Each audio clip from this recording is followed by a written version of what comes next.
Bienvenidos una vez más a Tangente. Estamos en medio de una intensa coyuntura nacional. Estamos metidos en las elecciones famosas de segundo término. Tanto hablar de ellas, se siente raro decir que estamos en medio de ese proceso. Pero es bueno que estamos en medio de reflexionar un poco cómo se están portando las coaliciones de los grupos de interés de ellas. Se llaman elecciones de segundo piso. ¿Por qué? Porque no son elecciones directas, no es a través del voto de los ciudadanos guatemaltecos, que eso ya es un valladar en sí, quién puede votar y todo, hay reflexiones profundas al respecto. Pero estas además es un grupo restringido de personas, una especialmente es un gremio y en las otras hay un grupo todavía más pequeño que las elige. Pero hay intereses detrás que se mueven y entonces hacer ese análisis de cuáles son los grupos que están detrás y cómo se están moviendo es interesante e importante, y creo que no había mejor personas con cuál hacer esa reflexión que con las personas que hemos estado discutiendo alrededor de estudios que dirige una de ellas y que el otro ha participado en esos estudios con modelos y con datos para poder decir cómo se están comportando esas coaliciones. Teníamos algunas asunciones de cómo se iban a comportar y a ver si en la práctica está sucediendo eso. En toma abierta, ustedes los van a reconocer, los han tenido en el programa muchísimas veces, aquí con nosotros, uno de ellos también dirigiendo programas, es parte del equipo que crea el contenido aquí en Tangente, y los voy a presentar. Aquí tengo a Quique Naveda, director de Oxfam Guatemala para Espacio Cívico, bla, bla, bla, bla, bla, bla, bla. Pero es Quique Naveda, eso es lo bueno. Director de toda Guatemala, decimos. Sí. Y el amigo Gustavo Herrarte también, ustedes lo conocen. Gustavo Herrarte nos ha acompañado muchas veces con los datos de los modelos que él tiene para interpretar con datos abiertos indicadores de por dónde se está moviendo la temperatura del sistema político guatemalteco. Así que bienvenidos a ambos. ¿Cómo están? Un placer. Gracias. Mucho gusto. Me gusta, qué bueno que estén bien. Ya se los había preguntado afuera, pero no sé por qué se los pregunto otra vez en cámara. Bueno, porque la gente tiene el derecho a saber. Sí, estoy. Bueno, como no les puedo preguntar nada más cómo estamos, empiezo con Quique. Quique, has dirigido esta serie de estudios que los hemos ido presentando a medida que ya están terminados y listos para ser divulgados y que han tenido además... Picas el hormiguero, salimos con eso y saltan ahí los que se sienten aludidos y todo ha sido... Falta que salten, porque todavía no hemos publicado todo. Cabal. Estamos terminando ahora un par. Entonces te quiero pedir que inicies centrando la conversación. Ya hice yo una propuesta alrededor de estos grupos, algunos de ellos. El clivaje principal de lo que has tú trabajado es pro-democracia, antidemocracia. ¿Estoy correcto? Uh-huh. Va. Cuéntanos. A raíz de este paradigma, de de esta interpretación que tienes y que has dirigido los estudios de Oxfam, que has visto ya con el 2026 a pleno vapor en los últimos días de enero, primeros días de febrero. Bueno, tal vez como punto de partida recordamos qué entendíamos por actores antidemocráticos, ¿no? Uh-huh. Que, para resumirlo, eran aquellos actores que contravenían tres principios básicos para Guatemala, que eran la defensa de las libertades, la defensa de la igualdad, y que promovían el recorte de los derechos garantizados llamémoslo, en la Constitución, pero entendamos que no es solo la Constitución en su primera escritura del 85, sino las reformas y todo lo que implica el bloque de constitucionalidad guatemalteco, es decir, los convenios internacionales de derechos humanos, etcétera, etcétera. Entonces, todos aquellos actores que de alguna manera estaban actuando de manera creíble para recortar esos derechos son actores antidemocráticos. Y eso puede significar una cosa distinta en Guatemala que en Suecia, porque en Suecia los derechos son otros, entonces el punto de partida es diferente también. Esos son actores antidemocráticos. No es cualquier persona que dice la primera cosa que se le pasa por la cabeza y no suena mal, sino realmente élites que tienen la capacidad de recortar derechos en la letra o en la práctica. Es decir, que no se cumplan derechos que están establecidos. Y... el sistema de justicia es un espacio clave del incumplimiento o el recorte de los derechos. Espacio clave. quizá. Diría que en los últimos años ha sido el espacio clave para impedir que eso suceda y que la Constitución se cumpla paradójicamente, ¿no? Es el lugar llamado, y la Corte de Constitucionalidad en sí misma es uno de esos lugares trascendentales que impide que se puedan garantizar y desarrollar derechos abiertamente.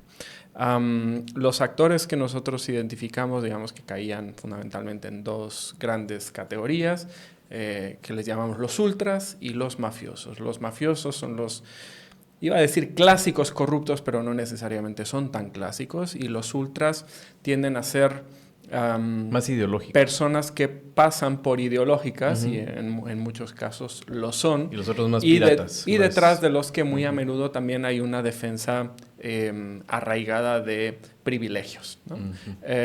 Privilegios que no implican una corrupción manifiesta como la conocemos habitualmente, es decir, el robo de dinerito público, sino también la instalación de reglas que les benefician a ellos y les protegen frente a competidores, les protegen. Las empresas no fallan por falta de talento, muchas veces fallan por decisiones de contratación mal tomadas. La claridad al ingresar a un trabajo da estabilidad a las personas y el criterio aplicado en la contratación les da futuro a las empresas. Por eso afirmamos en Transdoc que reclutar es una responsabilidad con criterio y dignidad. Desde 2003 en Guatemala funciona un sistema diseñado para ordenar procesos y decidir mejor. Ahí se evalúan habilidades, actitud y compatibilidad cultural, mientras la tecnología apoya tareas operativas sin reemplazar el criterio humano. Todo esto es Transdoc. Para conocer cómo se aplica, ingrese a transdoc.com.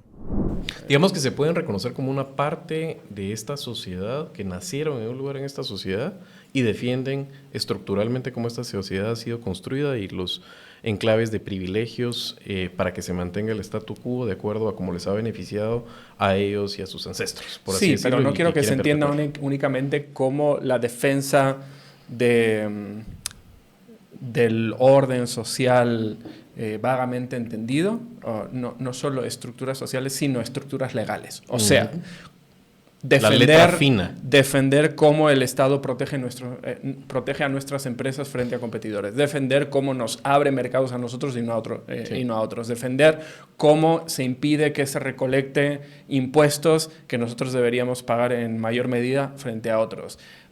Orientar el funcionamiento de lo público hacia lo que nos interesa a nosotros y no hacia lo que es el interés general.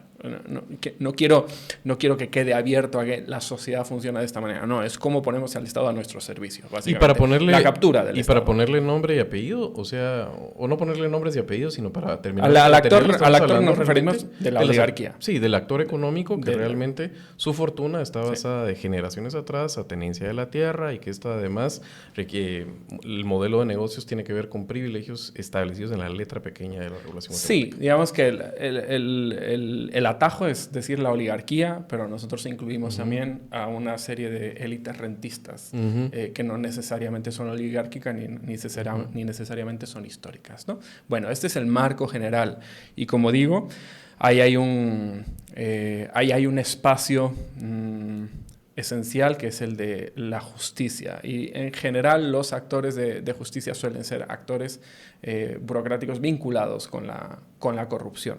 Estamos por lanzar un estudio, un reportaje analítico muy interesante desarrollado por Yuli López que lo que trata es de explorar la evolución de 40 años de cooptación del sector justicia, ¿no? Obviamente 40 años no se pueden explorar nada más que de manera somera, pero va poniendo ahí algunas pinceladas de cómo pudo suceder. Y hace unos días publicó Yuli en Plaza Pública también un trabajo que precisamente trataba de explorar cómo entender a las agrupaciones gremiales en el ámbito de los abogados, pero bueno, en general de las elecciones de segundo término, cómo se podía entender, cómo las mapeamos, cómo identificamos sus incentivos, qué personas están detrás. Algunos de los... nosotros partíamos de la idea de que se podían mapear, esto lo estuvimos haciendo durante noviembre. noviembre, por ahí sí, noviembre, diciembre, partíamos de la idea de que podíamos tener un dibujo claro de quién estaba en cada lugar. Y uno de los hallazgos que a mí más me sorprendieron es que era muy temprano. Había, obviamente es posible identificar los nombres de las agrupaciones, son conocidas, ASPA, etc. Y a veces los liderazgos, ¿no? Quienes están al frente, pues Néstor Vázquez, Gálvez, por ahí pululaba, como siempre, Armando desde hace Ajín, años, el rey del Gustavo tenis. Alejos, el rey del tenis. Pero uno de los hallazgos es que son, en cierto modo, cascarones que se van llenando y vaciando según la evolución muy coyuntural de las negociaciones. Y como nos decía uno de los entrevistados, hasta la víspera de la elección, no sabes quién está con quién, no sabes quién está detrás de cada organización. Es muy difícil mapear, así de cambiante es el sistema. Y hay una de las personas que yo creo que tienen una mirada más fina de cómo va cambiando es el colega señor Gustavo Herrarte, que puede hacer monitoreo de manera permanente de cómo se mueve. Precisamente. Y Gustavo, sí, así fue precisamente como yo conocí a Gustavo. Era el análisis político en Guatemala, abundan esos que te tienen información y el chismecito, como le gusta decir a Gustavo. Ya traes chismecito. Y la bola de cristal. Sí, y la bola de cristal. No, la tabla de Ouija. La tabla de Ouija. Y así conocí precisamente a Gustavo. Alrededor del discurso, la idea de que se puede capturar la gente donde realmente está. Y te quería preguntar, ¿cuál es la línea basal? ¿Qué venías viendo? Digamos, pintemos un horizonte. Viene el deterioro natural del gobierno, viene en el horizonte esta pugna que si uno la quiere volver más, ¿qué sería? Pueril, ¿verdad? O más simple de ver, es básicamente el presidente en contra de la fiscal, pero detrás tiene muchas capas. Se bajó el presupuesto aprobado por el Congreso, la CC, así abrió el año y rápido nos insertamos en estas elecciones de segundo piso. Contanos un poco, porque yo lo que conocí nos contabas, este país, la crisis y el riesgo está subiendo, la ingobernabilidad, el cambio de régimen. Entonces quisiera que con esas ideas, y si toca explicar alguna te voy a ir pidiendo que la amplíes, cómo empezó el año y cómo has visto que en estas primeras 5 semanas está cambiando. Digamos, estos 2 años de Arévalo han sido, para mí, en lo personal, los más aburridos que han existido en términos de riesgo, de conflictividad, porque con Yamatei, o sea, Yamatei estuvo en riesgo de que su régimen, su gobierno cayera desde su primer año de gobierno. Uh-huh. O sea, mediados del 2020 ya tenía problemas de gobernabilidad altísimos. Entra Arévalo, todo baja y ha estado bastante estable. Algunos picos por algunos eventos y todo, pero nada de mucho riesgo. Los temas de violencia, por ejemplo. El que más le subió fue el escape de los reos. Ahora, digamos, el último evento con el motín de los reos, con la violencia en contra de los policías, políticamente para él, no tanto para él en sí, sino que para el régimen, para el gobierno en sí, es que la reacción sí fue muy bien vista, ¿verdad? Y eso le ha generado réditos positivos hacia su persona. Pero fuera de eso, ha sido un gobierno en términos de conflictividad y riesgos políticos bastante bajos. Eso es por un lado. Por el otro lado, digamos... Sí, el fin de semana surge la oportunidad de tomarse un par de tragos, siempre con moderación. No hay que exagerar. Es importante, antes de tomarse el primer trago, tomar una pastilla de Parismart. Parismart lo venden en Super 24 y farmacias. Es un producto bastante bueno que les ayuda a evitar los molestos efectos de la goma. Así que ya saben, Parismart les ayuda a proteger su hígado y a evitar la goma. Tómenselo con el primer trago. Solo te quiero hacer una pregunta, porque eso me parece interesante.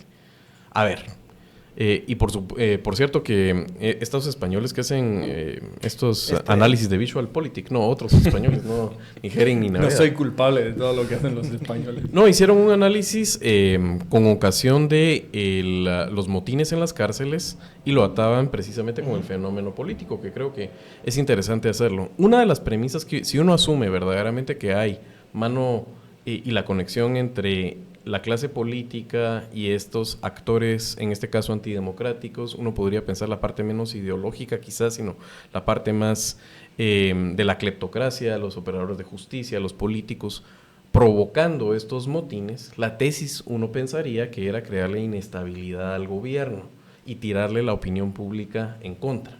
Son unos incapaces, no pueden manejar la seguridad, se ha disparado la inseguridad y la violencia. Cosas que son ciertas, ha sido definitivamente el talón de Aquiles de Arévalo. Otra metodología, Sid Gallup, nos indica que es la parte y la dimensión de gobierno peor evaluada por los guatemaltecos a nivel encuesta, con otra metodología completa a lo que vos haces. Nos estás diciendo en este caso que lo más álgido en términos de conflictividad ha sido esas crisis amarradas a violencia, el escape de los reos, los motines en las cárceles, pero me decís que la medida del estado de sitio fue popular y se aventuraría uno a decir que esto que querían son unos incapaces y crear malestar contra Arévalo, a pesar de que la gente le achaca a Arévalo que no está dando resultados en seguridad, la gente entiende realmente que la crisis de seguridad, más que por la capacidad de gobierno, tiene unas causas más profundas y no le achaca a él la culpa de lo que está sucediendo en seguridad. ¿Puedo decir eso, digamos, a raíz también de lo que estás viendo vos con tus instrumentos? Sí, en efecto, porque, digamos, además, Arévalo tiene más oposición y detractores de su gobierno. Detractores serían personas como yo que siento cierta afinidad con las ideas de ellos, pero estoy totalmente decepcionado de cómo ellos han gobernado. Y opositores serían gente que de verdad están en contra de ellos. O sea, estos dos grupos son los que son los mayoritarios. Sus apoyos han caído desde marzo de su primer año de gobierno. Han ido cayendo, dejándolo a él. Dejándose a él mismo, en realidad, es por falta de acción gubernamental marginal de la política social guatemalteca. Entonces, digamos, pero estos opositores, no los detractores, pero los opositores, todo su crítica en contra de la inacción, ineptitud y todo, iba a función de mano dura, o sea, ponga orden, ¿verdad? Y eso es lo que hizo. Entonces, si ahora lo quieren criticar, estarían en contra de lo que ellos están proponiendo desde el primer año de gobierno de Arévalo. Entonces, sería contra ellos. Aparte está la asociación discursiva que, mal que bien, se ha manejado del gobierno central, pero también otros actores sociopolíticos lo repiten y lo han mencionado, por ejemplo, FOPA, que viene y le asigna una culpa a esos mismos actores, ¿verdad? Entonces, el gobierno acá sale básicamente, a contrario del escape de los reos, ¿verdad? El estado de sitio sale como algo necesario, ¿verdad? Le ha generado una mayor estabilidad que antes no tenía, mayor credibilidad que antes no tenía, y también cierto respiro. Todo dependerá qué van a hacer con eso. Porque, digamos, lo que estoy viendo es que la dinámica del cálculo político de sus acciones está totalmente debilitada. Entonces, ellos hacen una acción y no continúan, digamos, una lógica. O sea, no comunican. Pero más que no comunican, es que no comunican hacia dónde quieren ir, qué quieren lograr. No comunican avances, o sea, son bastante ineficientes en ese sentido. Entonces, por ahorita le funciona. En los modelos que hemos generado es que al término de los 30 días que se determinaron en el acuerdo del estado de sitio, todavía le va, o sea, como están las cosas, todavía le va a dar resultados positivos a él. Pero todo dependerá de cómo va a reaccionar y cómo va a usar eso para apalancar una acción posterior a esos 30 días.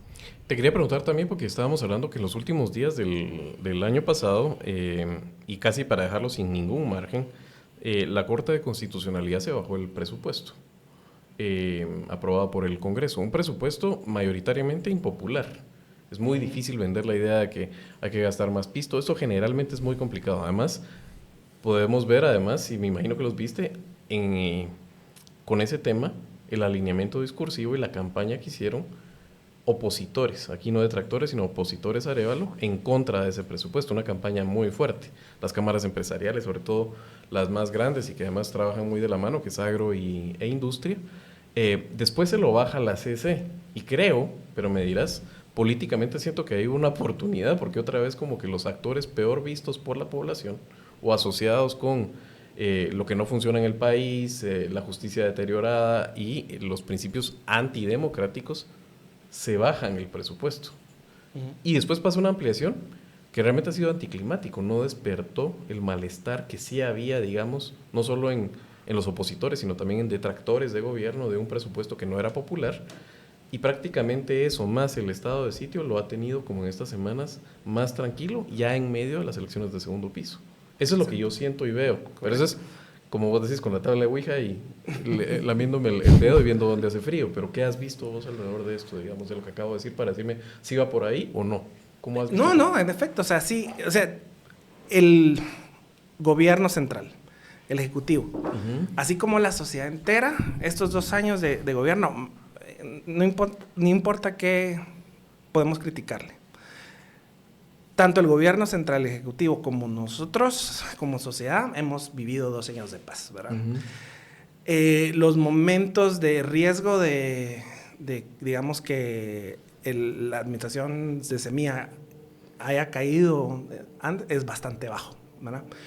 El sector opositor, digamos, hay opositores ideológicos que son sanos en cualquier democracia, pero hay opositores que son, como los hemos identificado en las investigaciones conjuntas con Enrique, donde sí tienen una búsqueda de votar a esta gente.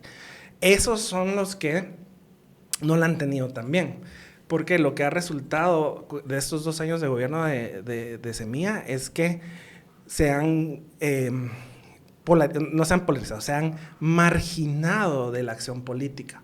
Entonces, su habilidad de actuar como actores sociopolíticos ha caído completamente.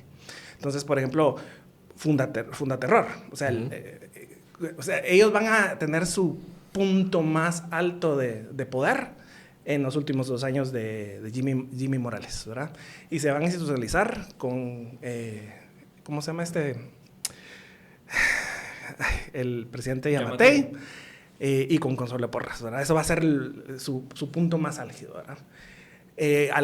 Cuando llega Arévalo al poder, ellos van a tener una buena cuota de poder y van a empezar a caer, y al caer van a marginalizarse y esos grupos van a quedar fuera del proceso sociopolítico guatemalteco. Entonces, eso con el tiempo le está dando aires al gobierno de mayor tranquilidad. El problema, obviamente, es estas elecciones, que sí, definitivamente, estos grupos están entrando como actores políticos dentro de estos sectores de puestos de elección de segundo piso. Y ahí es donde tenemos...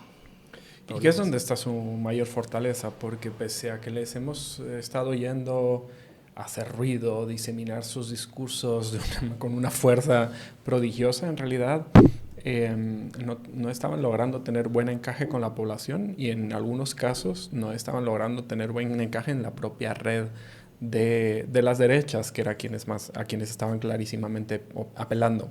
Hay algunos discursos que sí les permitían medrar, pero otros que no, y los que no eran los que estaban utilizando más frecuentemente, ¿no? Entonces, donde tenían una verdadera palanca de poder, que no era discursiva, era dentro de las instituciones. En la red que logró mapear Gustavo, de las derechas, había miles de actores. Y en realidad cuando uno veía los puntitos de quienes eran abiertamente corruptos, quienes tenían casos, procesos abiertos, etcétera, eran bien poquitos. Pero muchos de ellos sí estaban colocados en posiciones centrales, no solo de la red, sino también en posiciones de poder público. Yo no sé si Gustavo comparte el análisis, pero para mí una de las grandes fuentes de poder de la Fundación contra el Terrorismo no era su actividad en redes sociales, ni su discurso, ni nada por el estilo. Era su anclaje con el MP, Ministerio Público, claro, por supuesto. clarísimamente. Que era un anclaje más débil que el que habían tenido en un gobierno como el de Yamatei, incluso en el de Jimmy Morales, donde tenían conexiones más diversificadas, ¿no? Ahora es básicamente el enlace con el MP, que todavía sigue siendo una fuente de poder temible e ilegítima, pero no es la que existía hace años y no pueden crecer por el lado del discurso. Su discurso, y esto sí lo logramos medir en Ultras y Mafioso, y creo que fue Gustavo el que lo hizo, es un discurso que no pega ni siquiera con las derechas. Son extremos dentro de la extrema derecha y se veían bien marginados discursivamente, incluso dentro de los ultras, ¿no? Entonces, eso que nos estaba haciendo tanto ruido, eso que nos estaba poniendo tan nerviosa a una porción tan grande de la sociedad civil, en realidad estaba siendo muy marginal, y quien afina la puntería ve que está yendo por otro lado el poder de estos grupos, ¿no? Sí, y sobre eso nosotros sacamos un modelo en esa investigación donde veíamos qué afectaba, digamos, la posición de actores. Y tener un discurso de ultraderecha. Cuando estamos hablando ultraderecha, estamos hablando ese discurso que abraza a Frati o abraza a Méndez Ruiz, o sea, este discurso recalcitrante, masculino, militarista, todo ese tipo de cosas. Ese hace que los actores que quieran, digamos, una proyección sociopolítica caigan, ¿verdad? Eso lo veníamos viendo desde las elecciones donde Suri Ríos entra con un cierto capital político como candidata, luego se vincula con los sectores neoconservadores, que son básicamente los más alineados con ella, pero también viene este grupo de ultraderecha que se va a alinear con ella y empieza a decaer. O sea, ese es el fenómeno que encontramos con estos actores. O sea, cuando estos actores entran, le hacen favor a cualquier otro que esté en contra de ellos. Pero hay otro sector, que es el neoconservador, que es el que estamos viendo más activo y más exitoso ahorita en estas elecciones. Yo quería retomar algo que dijo Gustavo. Voy a llevar el argumento o la ilustración al extremo porque creo que tiene múltiples matices, pero me parece más divertido hacerlo así, ¿no? Hablaba Gustavo de la inacción del gobierno y cómo eso si te entendí bien, cómo eso... y si no te entendí bien también, porque en otras ocasiones lo hemos hablado, como eso le ha llevado a una posición un tanto marginal en términos de acción política y de conformación de coaliciones, ¿no? Y lo quería atar con lo que decías del presupuesto, de cómo la Corte de Constitucionalidad lo anuló, porque me parece que representa un buen ejemplo de, primero, de los errores que vemos que cometen los antidemocráticos desde antes de las elecciones y que permitió que ganara Arévalo, a cómo le han estado dando al gobierno una oportunidad tras otra para reconstituirse. Recuerdo, por ejemplo, la captura de Pacheco y Chaclán, que era un momento de debilidad extrema de las coaliciones en torno al gobierno. Buena parte de los actores estaban alejando y un mal cálculo del Ministerio Público le dio la mayor oportunidad estratégica al gobierno de reconstituirlas. Y lo hizo bien. Y recuerdo que aquel fue un momento de renovada fortaleza. Ahora me parece que lo del presupuesto puede ser un momento semejante, ¿no? En el sentido de que el presupuesto ya había supuesto unas negociaciones, se habían llegado a algunos acuerdos. Y desgaste y crítica. De hecho, aquí hicimos un programa de crítica a ese presupuesto. Ricardo, sí. Barrientos. Con Ricardo y después lo hicimos uno con Daniel. Ajá. Efectivamente. Pero al anularlo con la intención de hacerle un daño mayúsculo a la ejecución del Ejecutivo y a poder cumplir sus sus acuerdos, lo que hacen es darle una nueva oportunidad para negociar, incluso con mayores alcances, en un momento en el que venían todas estas elecciones de segundo grado que nos tienen hoy. No solo acá. eso, la de ANAM también. Sí. Yo en ANAM veo favorito a Ciero, Sí. pero estaba mucho más cómodo con el desgaste y habiendo tenido la aprobación del presupuesto el año pasado.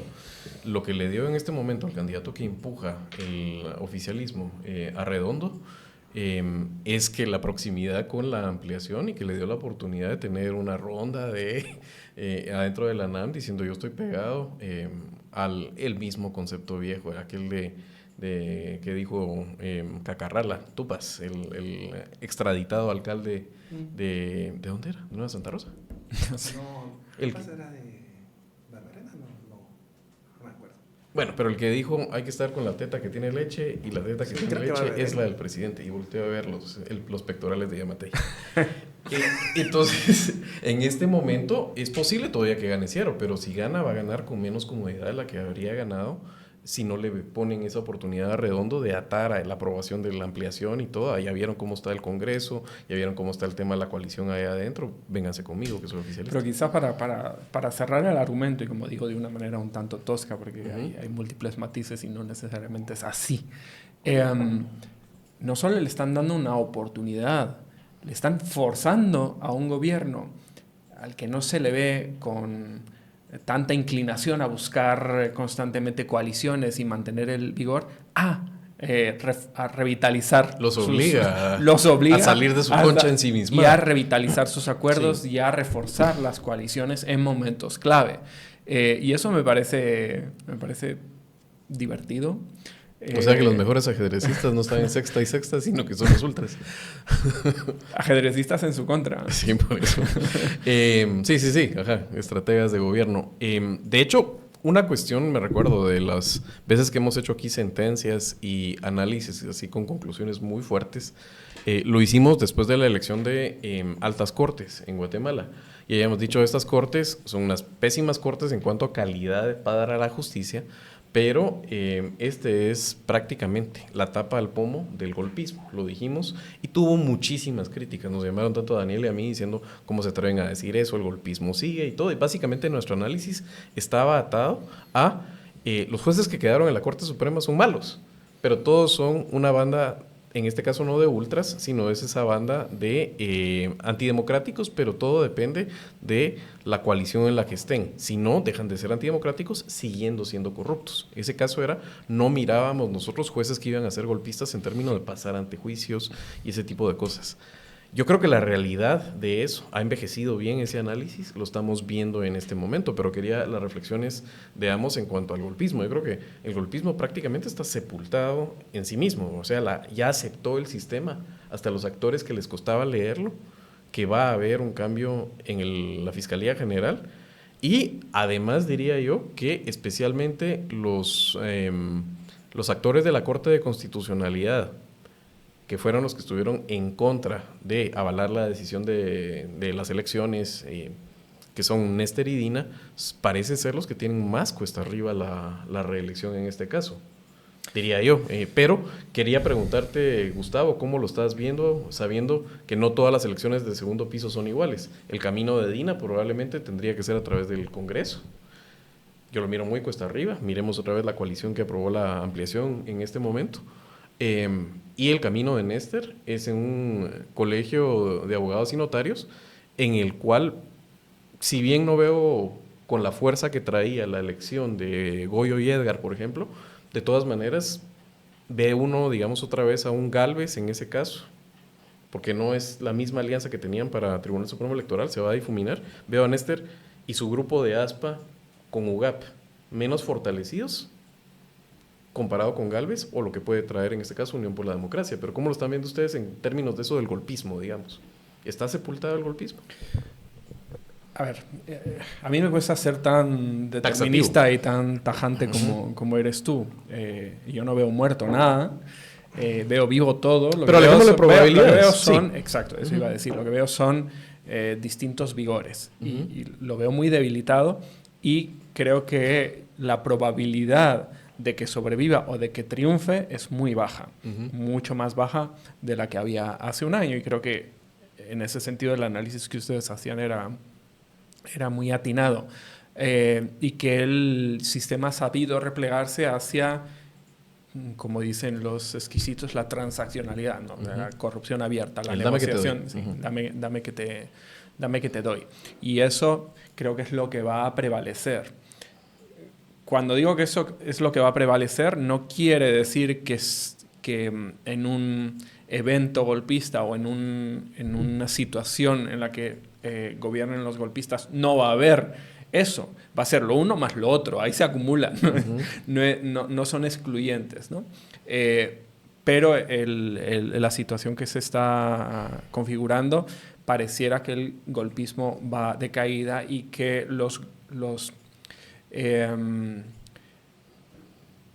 actores que son estrictamente transaccionales han visto que por ahí no tienen una vía fácil, expedita ni fiable para poder seguir con sus negocios. ¿Eso es una situación deseable? No, es absolutamente indeseable.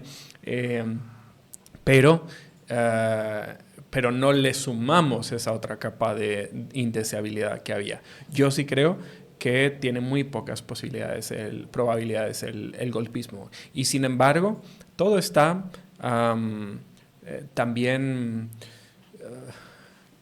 caminando de una manera en que hay momentos en que la situación se va a los extremos, ¿no? Ciertos actores del sistema están favoreciendo a actores que en su momento fueron golpistas y ahora están titubeando, ¿no?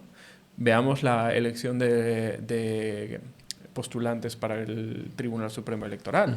O sea, ahí hay un reducto que fue el voto de la USAC y sobre todo el voto de las universidades privadas que escogieron clarísimamente a dos personas, o por lo menos a una, que se habían manifestado abiertamente a favor de... Yo diría el representante exacto. A favor de... el golpismo. De anular las elecciones del golpismo. Ahora, que hiciera eso en ese momento significa que va a actuar de la misma manera ahora. No lo creo. La información que yo tengo es que ya está adoptando posiciones más moderadas, más abiertas y tratando de negociar. No sé exactamente qué, pero clarísimamente su lavado de imagen. Y que lo mismo está pasando en la USAC, que Mazariegos y Henry Arriagas están pasando del golpismo más evidente a tratar de incorporarse en el sistema de alguna manera que se les permita. O sea, están buscando que se les abran puertas y estabilizar la situación, ¿no? No sé cuál es tu... No, yo lo que veo, digamos... Igual, yo concuerdo que, digamos, la probabilidad de que el golpismo gane es baja. Pero yo ya llegué, digamos... O sea, baja y en caída. La tendencia es a la baja. A la baja y sí, o sea, no creo que pase. Nosotros hice un modelo, creo que a principios del año pasado, básicamente, habían 5 variables que podían hacer que Semilla cayera. 4 de esas son constantes del lado del golpismo, ¿verdad? Casos de NLP, todo este tipo de cosas que le causan riesgo a Semilla. Pero hay una variable que era bastante importante, que era el apoyo popular, o sea, movilización popular, o sea, movilización de masas en contra del Ejecutivo. Esa es la que no ha pasado. Sin esa, no pueden hacer nada. O sea, pueden hacer formalmente, tratar de que caiga el gobierno, pero necesitan el apoyo popular para mantenerse en el poder. ¿Ya han habido intentos de eso? Yo puedo pensar en esos, pero digamos, si los has medido. Los han tratado de hacer un montón. Sí. El más exitoso, digamos, del lado del neoconservadurismo, que también va en contra de Arévalo, liderado por John del Salto, era esta movilización de los 1000... ¿Qué eran? Pero eso fue en el gobierno, hace varios gobiernos. No, pero alrededor de esa organización. Alrededor de esa organización, donde sí, digamos, tenían una posibilidad mayor. Pero no les alcanzaba. O sea, aquí estamos hablando de movilización indígena, campesina, más movilización urbana, ese tipo de cosas, a ese nivel. Eso no lo tiene. De hecho, ha habido intentos y los intentos lo que han dejado ver, incluso en su exagerada crueldad, en algunos casos, como esto último de la ejecución de policías, etc., es su exagerada impotencia, ¿no? Su evidente impotencia. No pueden movilizar. O las contradicciones discursivas para masificar. O sea, siguiendo la idea de lo que estabas diciendo, Gustavo, y me pareció muy interesante. El año pasado vimos a Joviel Acevedo, que siempre ha sido satanizado por las élites tradicionales durante mucho tiempo, hasta que dejaron de hacerlo, digamos, los que movían, porque Joviel termina siendo un aliado táctico en muchas de sus luchas, un aliado incómodo de quien mantenía esos pines conjuntos. En su momento, por ejemplo, pienso en Yamatei, claramente un Joviel, su amigo. Fue un momento también sabido el papel que tuvo Joviel, que creo que fue el término de su desprestigio para intentar sostener a Otto Pérez Molina, ya con un país volteado en contra. Y el año pasado, que vemos a Joviel tratando de levantar y tener a los maestros, no solo vemos que ya no tiene el poder de tener al movimiento gremial y tener a los maestros como lo tenía antes y movilizarlos, sino que vemos a estos grupos de ultras coaligados. Hay una organización, creo que se llama Freno, que es la que intenta buscar, en este caso, porque se llama Freno, porque se llama, no Freno al País, sino son el Frente Nacional de Oposición. Pero ve uno en los discursos de sus líderes, él trataba de vender la idea de que Joviel en este caso era un aliado táctico. Y trataba de vender a alguien que habían satanizado en sus discursos por muchísimo tiempo. La misma Sandra Torres. Por eso, pero digamos... La puedes incluir como un aliado táctico de todos ellos. Pero en este caso, digamos, una Sandra siempre la ve uno así como que en las sombras cuando no es época electoral, pero estos estaban abiertamente llamando a apoyar a las capas más conservadoras y ultras alrededor de los maestros, y no levantaba. O sea, los maestros, que eran el músculo supuestamente en este caso de una oposición que podía convertirse en algún momento, lo que decías vos, gente pidiendo la cabeza del presidente como una condición, estabas diciendo, simplemente no levantaba, pero ellos también tenían unas contradicciones discursivas horribles para poder hacer esas alianzas tácticas. Me parece uno de los múltiples ejemplos que sirven para ilustrar algo que venimos viendo en los últimos años de manera generalizada, en los momentos en los que eso se puede ver a simple vista. Gustavo lo podrá ver de otras maneras, pero a simple vista y momento. Las elecciones fueron una. La pérdida de respaldo de Joviel fue otra. Las elecciones del CAN son otras, digamos. Obviamente los abogados no son representativos de la población en general, pero lo que sí es significativo es que dentro de todo el universo de abogados que hay en este país, los que votaron se dividieron mayúsculamente y ganaron los que están en contra de este sistema de privilegios, de corrupción, etc. Pero las decisiones, en buena medida, siguen recayendo en actores minoritarios que sí están a favor, que es lo que sucedió con la elección de los decanos, ¿no? Del postulador de las universidades privadas, ¿no? Entonces vemos aflorar esa tensión cada vez más en los últimos años, y yo creo que explica en parte lo que dice Gustavo, de que no haya habido movilizaciones masivas. De la misma manera que la encuesta que nosotros hicimos nos explica también por qué, aunque todo el mundo dice que los guatemaltecos no quieren democracia ni nada por el estilo, hubo, ya no recuerdo ni la cifra, creo que fue 1.700.000 personas en las calles a defender las elecciones a lo largo de 3 meses, ¿no? Y reiteradamente, ¿no? Entonces, van encajando los datos, los fenómenos, lo que vemos con lo que proyectábamos. Sí, ahora regresando a la probabilidad del golpe. O sea, sí es un riesgo. Obviamente siempre va a ser un riesgo en un sistema como el de nosotros. Puede pasar. Que lo den o que triunfe, ambas. Que lo den, que triunfe y que sea surreal. Que lo justifiquen de forma surreal.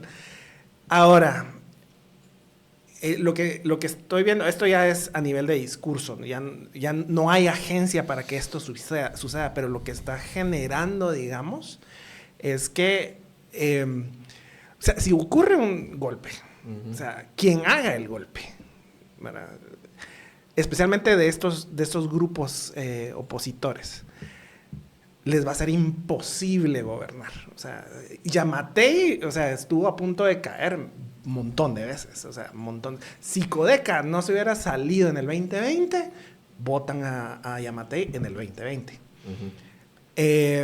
O sea, que eso pase, digamos, requiere esta movilización masiva. Pero que no pase, o sea, que no haya un cambio radical como ese, también es un riesgo alto. O sea, lo que estamos viendo es que no va a pasar el golpe. Ya, el riesgo es bastante bajo. Pero eso significa de que el status quo va a continuar, ¿verdad? Y eso lo estamos viendo en las elecciones ahorita. O sea, el status quo está continuando y el riesgo, o sea, no está cambiando nada en el sistema para prevenir o para aumentar los niveles de democracia, ¿verdad? Y el que no haya un cambio como un golpe o como una revolución o algo, hace de que esto simplemente se alargue, ¿verdad? Sí, digamos, yo lo conecto en lo que he dicho y es el gran debe de Bernardo, más allá de los resultados, que yo sé que hay un empeño del gobierno de resultados, pero para mí el tema era sobre las reglas de juego. O sea, hay un poco impulso reformista de parte de Bernardo y de en sí del gobierno de Semilla y su expresión en el Congreso. Ve uno de momento pocas propuestas y todo va a quedar muy precario independientemente de los resultados que salgan de las elecciones de segundo piso, que si auguramos que van a oxigenar, yo pienso, algunas inherentemente va a escoger un fiscal y eso te da un montón de poder, sea lo que sea que pase en la comisión, y estamos viendo las peleas por la Corte de Constitucionalidad como las más importantes, o lo que has hablado en el TSE, a pesar de que hacen ese movimiento que yo siento de pánico ante el triunfo de Unidad por la Democracia en el canje, tampoco está en una agenda golpista, incluso el más ultra de la comisión, sino que anda pescando chairos, ¿verdad? Como me dijeron por ahí, que es la tarea en la que está en este momento. Pescando chairos. ¿Qué significa? Que si ve a un candidato chairo, lo filtra. Sí, esa es su misión en esta vida. Es un pescador de chairos. Pero es fácil para eso. Pues tan a la derecha que todos son chairos. Pero quería cambiar de tema y les quería preguntar por qué también haces bien porque estaba harto del golpismo. Estás harto del golpismo. La relación del gobierno con el sector privado guatemalteco y especialmente con el sector privado tradicional.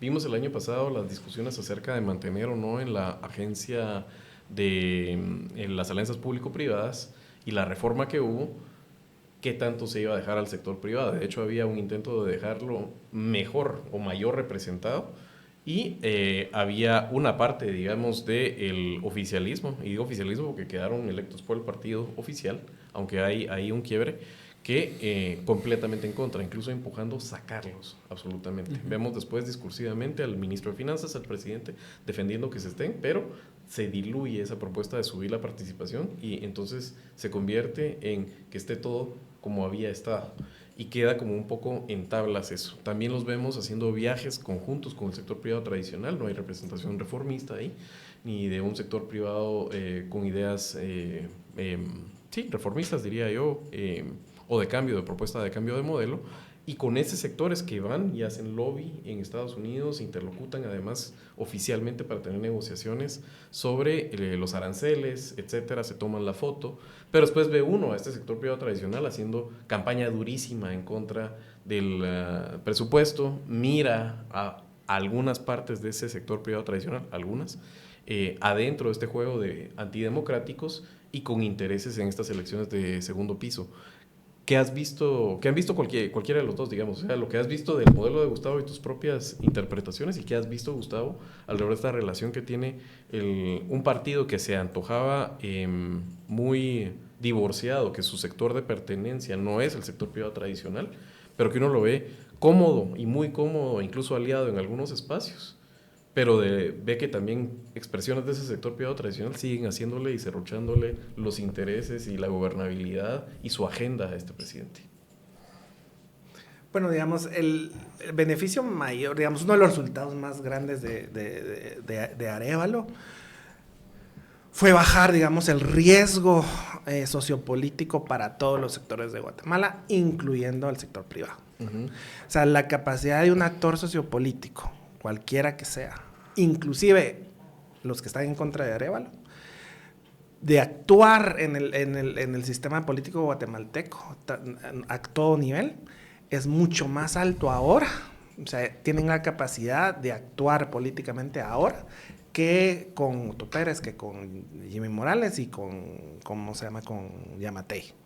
O sea, todos tenemos esa ventaja. Es algo muy positivo que creo que el gobierno ni habla de eso, pero nosotros le llamamos el modelo de utilidad esperada, utilidad social esperada. O sea, la probabilidad de que cualquier actor político entre y obtenga algo socialmente hablando es más alta ahora que antes.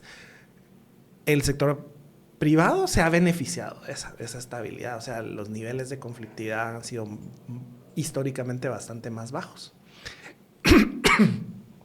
Y también ha producido, digamos, una heterogeneidad del sector privado, ¿verdad? Entonces, tenés, obviamente, gente bastante tradicional, o sea, empresarios bastante tradicionales que continúan su línea, no importa qué, ¿verdad?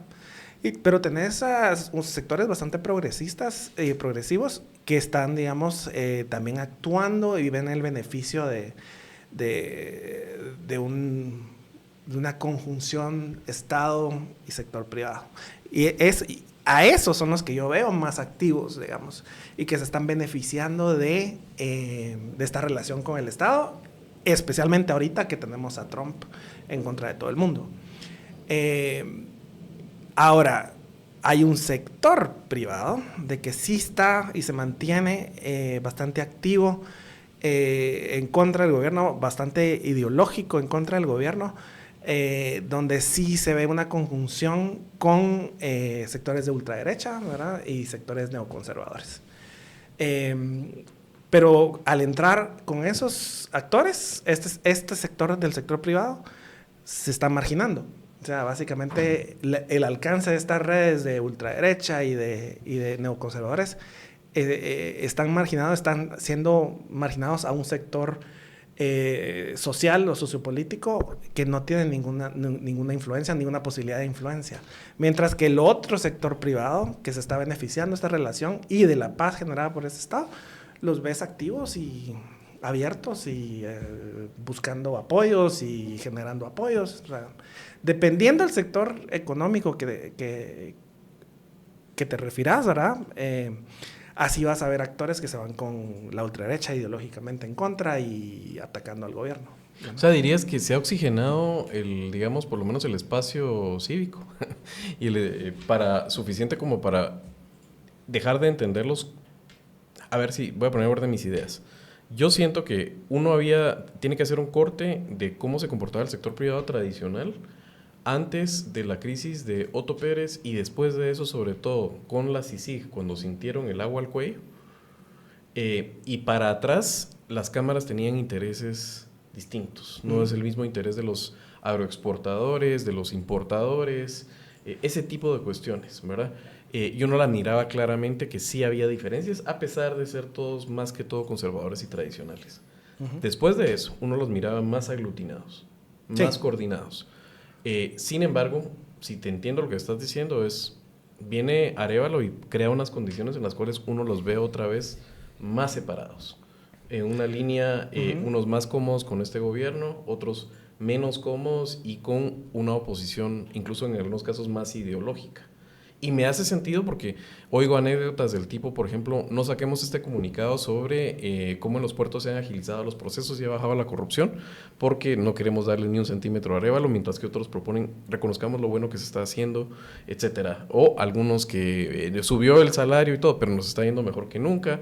Por ejemplo, en la encuesta que sacó Sid Gallup, pagada por la Fundación Libertad y Desarrollo, los guatemaltecos y hasta los empresarios sienten que la economía en el último año, los últimos meses, les ha beneficiado y ha mejorado condiciones, pero no quieren reconocerlos algunos por temas ideológicos y los miras como más otra vez regresando a esas dinámicas en las cuales no es un grupo tan monolítico como los conjuntó el sentir que estaban con el jaque al cuello por CICIG, digamos, año 2017. ¿Por ahí puede ir? Sí, en efecto, ¿sabes? Podemos ver una correlación entre, o sea, lo podemos hacer históricamente, entre cuando hay un riesgo al sector privado, hay mayor búsqueda de agencia de CACIF. O sea, vas a ver la bandera de CACIF bondeando más frecuentemente. Con Arévalo tenemos algo distinto, que es diferente, digamos, al caso que estabas mencionando del sindicato de maestros de Joviel Acevedo. Arévalo le permite el espacio suficiente donde ya CACIF ya no se ve como el actor necesario para proteger sus intereses, sino que bastión. Ahora tenés múltiples cámaras, ¿verdad? Especialmente cámaras que producen aquí en Guatemala y tienen que vender en mercados internacionales. Y también, obviamente, Cámara de Comercio, donde también tienen que ver con el sistema internacional. O sea, ese espacio les permite a ellos bastante autonomía y mayor probabilidad de obtener réditos sociopolíticos para su sector. No sé a nivel económico cómo está, eso sería un economista que lo podría responder, pero por lo menos al sector político sí. Encuesta, nada más. Y por el otro lado, digamos, lo que ha logrado Arévalo con el sector privado es lo que nosotros escribimos con Enrique, que se llama habitar agujeros estructurales. Es decir, tenés esos espacios donde la agencia política está, pero hay espacios donde ningún actor está habitándolo, ¿verdad? Entonces, lo que logró hacer Arévalo es habitar esos lugares, entonces conectar sectores, y eso le ha permitido usando la palabra que usaste, oxigenación de sus relaciones con el sector privado. Y el sector privado igual le ha permitido mayor probabilidad de obtener lo que ellos quieren a nivel sociopolítico. Cosa que se replica también con los, ¿cómo se llama? Con Joel. ¿Qué pasa cuando la ministra viene y dice, le subo el sueldo? Eso es básicamente, quitó el rol total de Joviel. De broker. De broker, exacto. Abre completamente el mapa político. Y eso sí lo ha logrado muy bien el Ejecutivo, y no creo que ha sido estrategia, pero es un resultado. Miren, yo creo, a ver, si yo soy crítico con el gobierno de Arévalo y con Arévalo, soy crítico muy específicamente, y me explico. No creo que el problema del gobierno sea de rumbo, sino de alcance, de ambición, de hasta dónde cree que puede llegar, hasta dónde considera que es legítimo, sin romper las cosas. Y a mi juicio, se puede avanzar más sin romper de lo que a juicio de Arévalo se puede avanzar sin que todo se desmorone. Creo que es legítimo que él piense que no se puede avanzar más. Entonces, mi crítica es de alcance, sobre todo. Hay algunas cositas de rumbo, pero mínimamente, ¿no? Yo creo que se podía llevar más lejos y que falta ambición para llegar más lejos. Dicho eso, me parece que el presidente, y creo que es fundamentalmente estrategia y política del presidente lo que se está haciendo, y los demás le están respondiendo. El presidente hizo un diagnóstico y se fijó una misión, más o menos implícita, más o menos explícita. Y me parece que se puede formular de la siguiente manera. Bueno, el diagnóstico es, estos son los actores relevantes, y es fundamentalmente un diagnóstico de una democracia de élites. Tengo que trabajar con las élites, no tengo que trabajar con organizaciones sociales fundamentalmente, ni con una democracia popular. Tengo que trabajar con los actores clave de siempre y negociar con ellos la composición de esto, ¿no? Y ahí están, por un lado, los grandes empresarios, los golpistas, los diputados, etc. Con estos tengo que jugar, y voy a jugar de esta manera. Y se ha mantenido consistente en el juego. Ha visto a los empresarios como una posible bisagra para dejar pasar el tiempo hasta que los golpistas cayeran. En el supuesto de que los empresarios no eran golpistas y de que...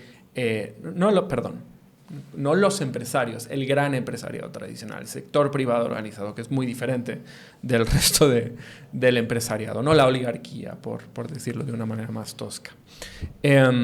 Decidió jugar con ellos, ¿no?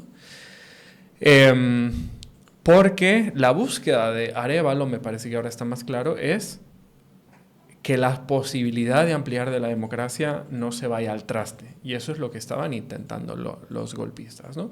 Mantengamos todo esto más o menos intacto para, por lo menos, preservar las elecciones, que era algo que estaba en duda que se pudiera preservar, ¿no? Por lo menos que pueda haber una alternancia legítima.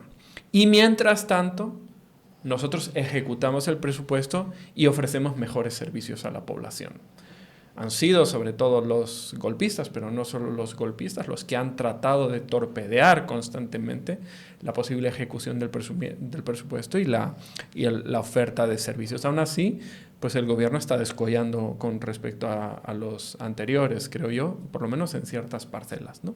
En otras no, clarísimamente. En seguridad y en infraestructura, pues le han logrado torpedear y no han sabido librarse de eso, ¿no? Pero digamos que el presidente se ha mantenido, yo creo que coherente en esa tesis a lo largo del gobierno, y eso ha implicado ciertas relaciones con algunos actores, en concreto con el sector privado empresarial. Es evidente que no está recibiendo lo que recibía en gobiernos anteriores y ni en términos de contratos, ni en términos de acceso al presidente, porque no es lo mismo relacionarse directamente con el presidente, aunque te grite, y tener la puerta abierta y poder llamarle, que relacionarte con funcionarios que ellos abiertamente dicen que son de segundo pelo, ¿no? Pero este gobierno les ha puesto intermediarios, no siempre hablan directamente con el presidente o no tienen el acceso que esperaban. A veces les hace concesiones el gobierno, generalmente sin pedir nada a cambio. O sea, entiendo que es o una estrategia para mantenerlos más o menos contentos o una convicción de que está bien que tengan esos contratos, control, etc. Pero no es en la misma medida que en gobiernos anteriores. No es consistente. También les contraría, ¿no? Y no solo contraría a ese sector ultra de las organizaciones empresariales, contraría también a algunos de los que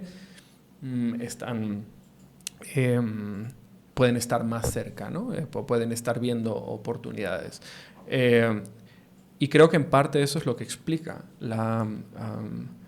las críticas tan abiertas. La otra parte, clarísimamente lo que ha dicho Gustavo.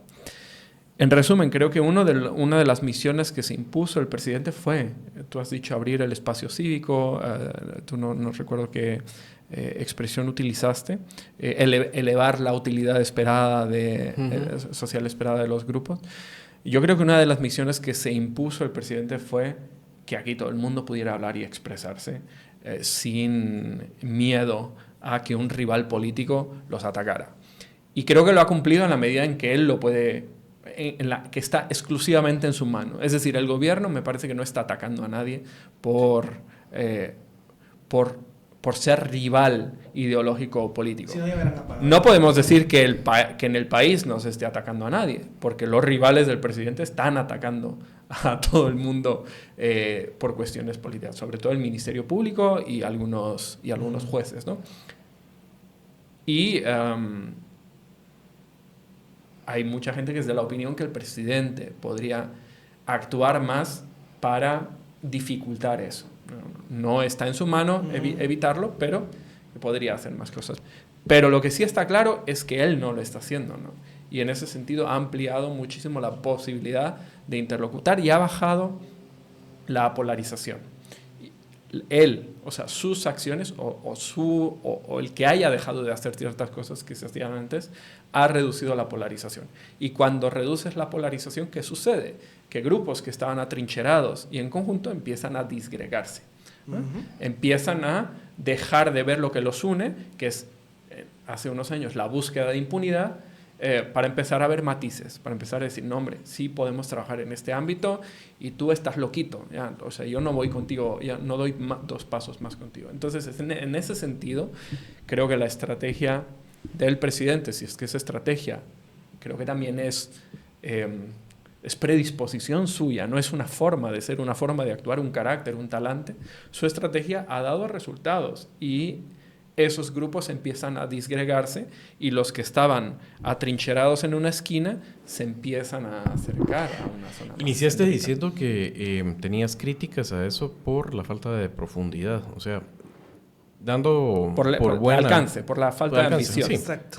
Dando por buena tu explicación, ¿qué crees que está dejando en la mesa? ¿Qué está sacrificando Bernardo en pro de esto? Y la otra pregunta es, ¿crees que el presidente está consciente de lo que está sacrificando? ¿O entra en esa dinámica en que entran los gobernantes en los cuales la crítica se diluye mucho para llegar a él y le pierden el nervio y el pulso a la sociedad porque hay unas capas ahí cabal, ¿verdad? De adláteres, de subalternos que filtran? Mira, yo creo que sí. ¿O es un presidente conectado? Yo creo que si crees que lo único que es viable o lo único que es factible es llegar hasta aquí, aunque otra estrategia apunte allá, si crees que solo esto es factible, no crees que estás sacrificando nada al dejar de lado esta estrategia, porque no crees que te vaya a llevar más lejos. Al contrario, crees que te va a hacer fracasar en el intento, ¿no? Yo parto de un diagnóstico del que no estoy... Pero obviamente, digamos, hacer eso, aunque sea la estrategia adecuada, la que lo sostiene o la que incluso impulsa alguna dimensión, es a costa de. Mientras yo te escuchaba hablar, pensaba, ¿eso es a costa de qué?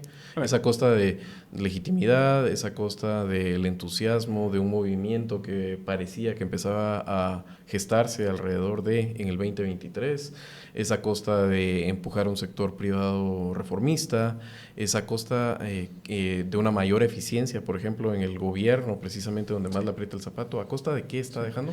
Y si está consciente el presidente que eso es el sacrificio que está haciendo. No sé si está consciente. Yo creo que la estrategia del presidente tiene méritos y tiene más méritos todavía después de la elección de Donald Trump de los que tenía antes, ¿no? Y que ha permitido estabilizar ciertas cosas.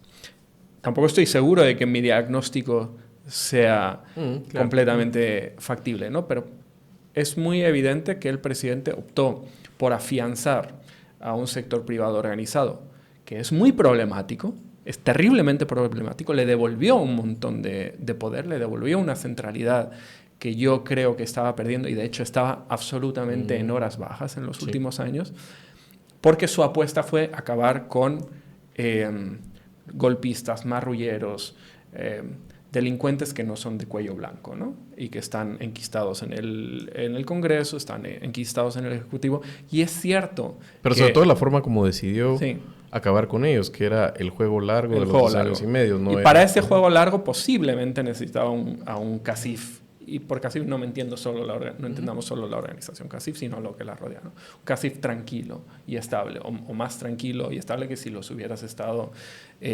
contrariando todo el tiempo, poniendo contra las cuerdas, ¿no?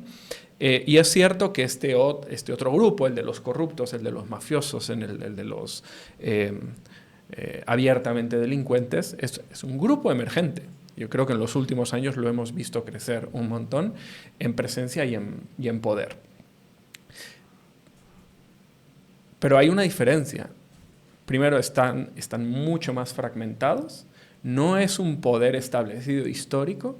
No es un poder que haya configurado las normas, ni siquiera en su momento de cumbre, que fue durante el gobierno de Yamatei y Morales. Logró reconfigurar el aparato legal, tenían decenas de leyes en la cola y no lograron pasar más de una o dos. Y digamos que es un poder que es un poco como una espuma, ¿no? No todos, pero muchos de ellos como una espuma. Ahora está inflada, pero no tiene solidez. Entonces estás enfrentándote a un poder de corto plazo que se puede desmadejar él solo.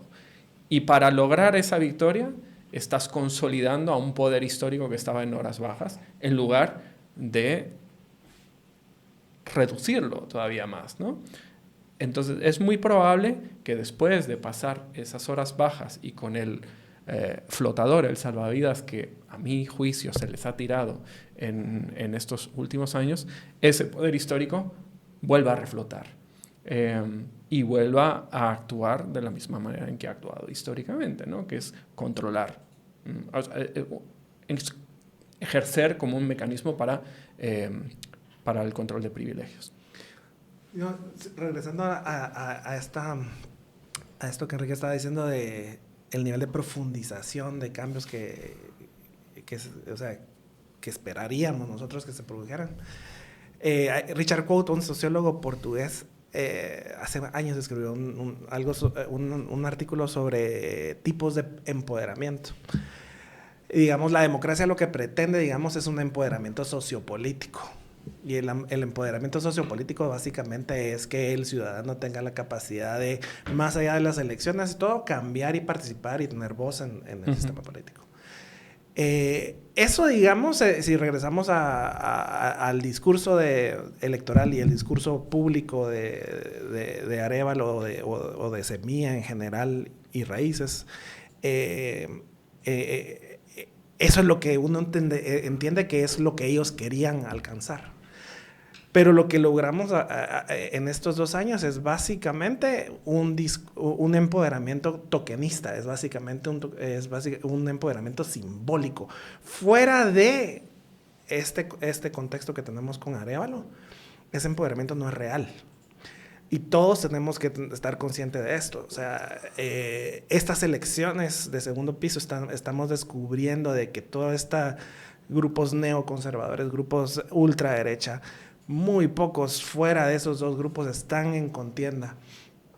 Los candidatos que están postulando ya o se están viendo que se van a postular para un cargo público en las próximas elecciones generales, todos cuando ya no Arévalo no esté, porque Arévalo no cambia, digamos, no profundiza ese cambio democrático, van a entrar con las reglas que teníamos antes. Así es.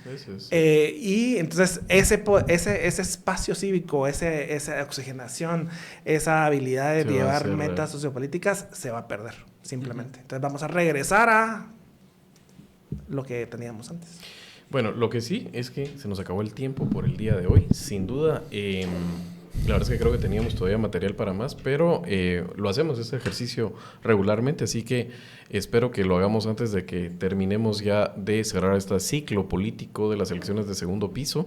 Y creo que ha sido una buena conversación realmente para ilustrarla y salirnos un poco del día a día de cómo van, qué números, quién se postuló y todo, sino entender un poco mejor esta sociedad, que es al final de cuentas lo que tratamos de hacer desde esta plataforma. Así que muchísimas gracias, amigos queridos. Gracias, Quique. Placer. Gracias. Y muchas gracias, Gustavo. Espero que ustedes hayan encontrado también de utilidad esto. Gracias por el apoyo siempre a Tangente. Manténganse en la sintonía de este canal. Ya saben que le traemos contenido todos los días entre semana y nos vemos a la próxima.